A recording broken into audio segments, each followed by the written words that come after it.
ఇప్పుడు లవ్ చేస్తున్నారా? సినిమాలో చూశాను, బీచ్ లో చూశాను, మన క్లాస్ లో కూడా చూశాను. కానీ ఇప్పుడు నేను ఒక అమ్మాయి లవ్ చేస్తున్నాను. పెద్ద గొడవ జరుగుతున్నప్పుడు ఆ పిల్ల ఒక్కసారి కూడా తిరిగి చూడలేదరా. అది నా పిల్లరా.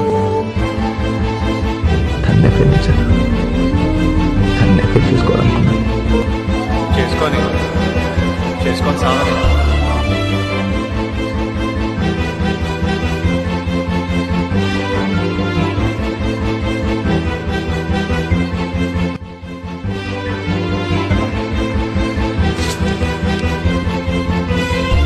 నా లైఫ్లో మారినని నాకు నచ్చిన వాళ్ళు కూడా చాలా మంది నన్ను వదిలేసి వెళ్ళిపోయారు.